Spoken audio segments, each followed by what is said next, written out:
para apresentar um trabalho sobre violência simbólica e violência escolar.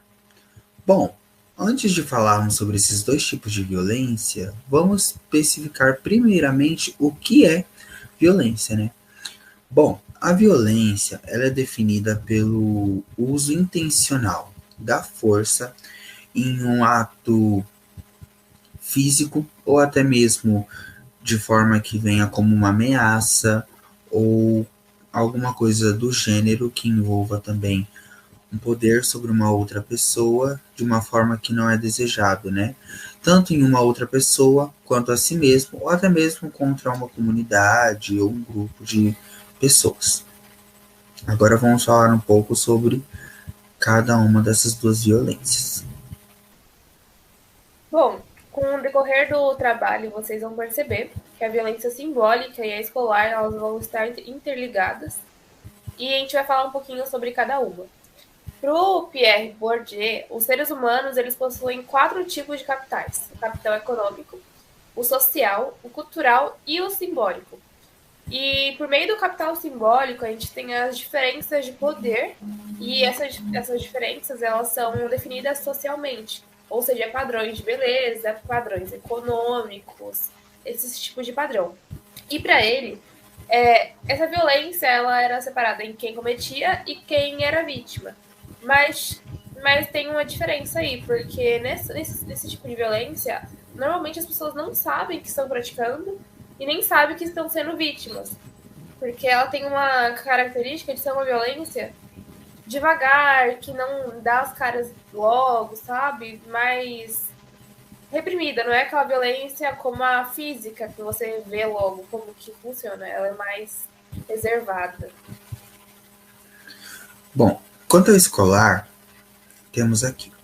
A violência escolar é denominada por todos os atos ou ações de violência, comportamentos agressivos e antissociais.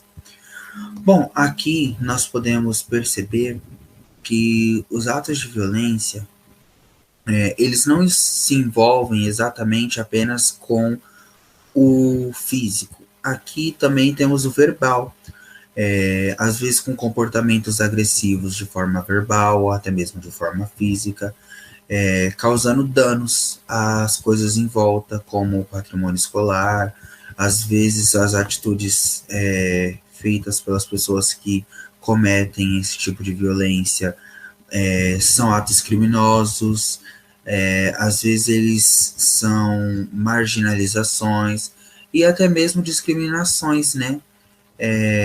Que estão ali geralmente a violência disfarçada com preconceito, né? Um certo tipo de preconceito envolvido. Então, a violência escolar ela é um pouco comum de ser vista pelo fato de várias coisas se envolverem.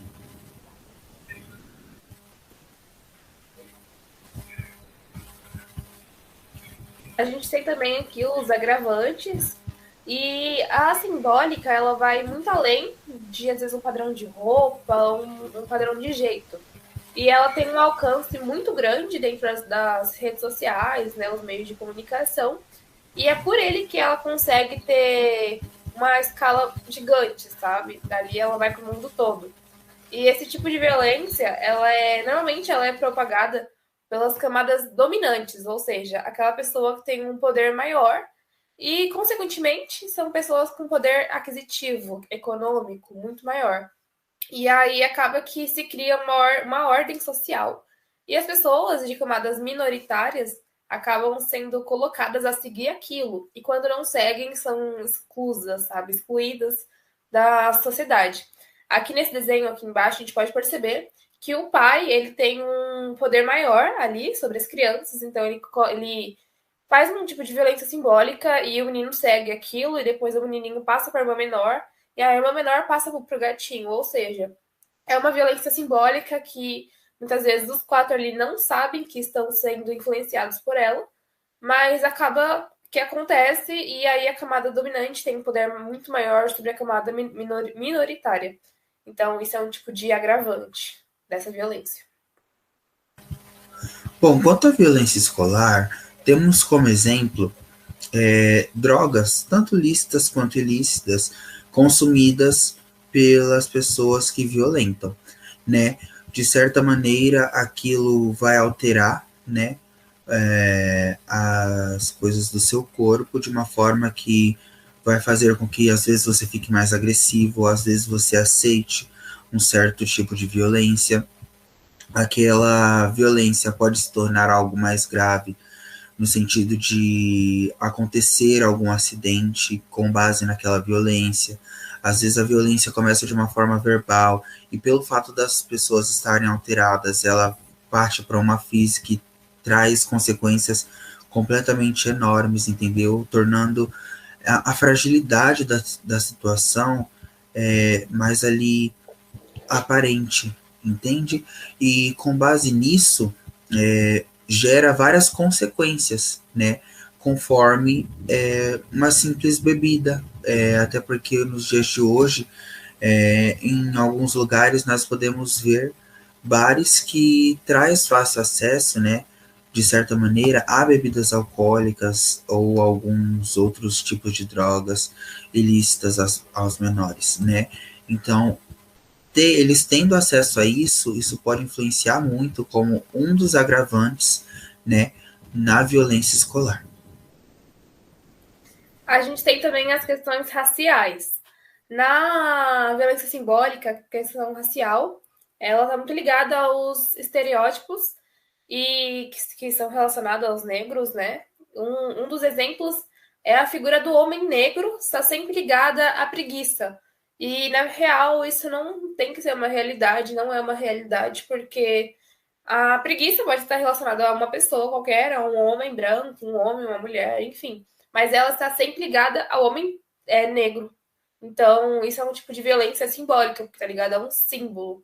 A gente tem também a questão da figura feminina, né, a mulher, e aquela expressão racista, mulata, que é uma mulher usada apenas para objeto sexual, para prazeres sexuais, e que é uma violência simbólica, e muitas vezes nenhuma das pessoas sabe que está fazendo ou sofrendo essa violência.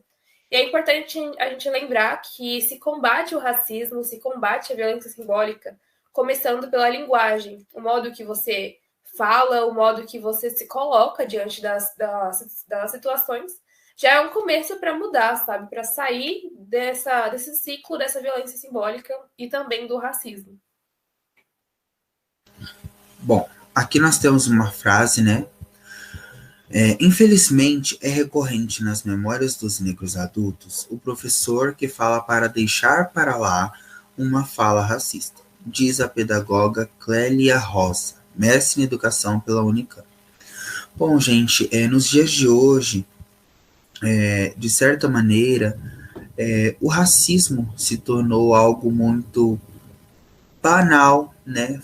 Se tornou banalizado, não levam mais a sério da forma que deveria ser levada. Hoje nós vemos atos de racismo como brincadeiras, como momentos de zoeira, algo que não deve ser tratado como isso, deve ser realmente tratado como que é um preconceito. Por mais que você ache que o seu coleguinha ele tá ali de boas com aquilo, que ele tá ali levando tudo na brincadeira, às vezes não, às vezes ele realmente pode se sentir ofendido. E por mais que ele não se sinta, de qualquer maneira você está cometendo uma violência, pois uma outra pessoa que ouvir aquilo pode se sentir incomodada pelo fato dela também ser negra, entende? Então são brincadeiras de, como são ditas em muitos lugares, brincadeiras de mau gosto, né? São brincadeiras que são desnecessárias e que realmente não tem nenhum contexto que essas brincadeiras possam ser usadas. Então, no âmbito escolar, realmente acontece, se banalizou, mas precisamos dar mais atenção, né, a essas questões raciais. A gente tem também a dominação sobre a mulher. E na violência simbólica, a gente percebe que isso está baseado na nossa sociedade patriarcal. E que é sempre esperado que o homem tenha um capital econômico muito maior do que o da mulher, já que é colocado que a mulher é incapaz de ocupar determinados cargos que homens ocupam, e então elas devem receber menos, e por elas engravidarem, elas devem receber menos também por isso. Então, tudo isso é uma coisa colocada pela a sociedade, é uma violência simbólica, já está estrutural, e a gente não tem noção disso, a gente vive o dia a dia sem parar e perceber que isso acontece, sabe? Então é um tipo de violência. A gente pode perceber que negros e mulheres, ainda mais mulheres negras, são as maiores vítimas dessa violência. E são padrões, sabe? Que é colocado, a gente vai seguindo, a gente replica isso e não para pensar que é uma violência e que tem que ser mudado. Bom, já no escolar, nós temos aqui um relato, né? Segundo o delegado, outro dado que chama a atenção é a crescente no número de meninas envolvidas em brigas e conflitos dentro da escola. Ou seja, o número de meninas envolvidas em brigas, em discussões, em conflitos na região escolar aumentou. E às vezes a menina em si não fez nada para aquilo acontecer.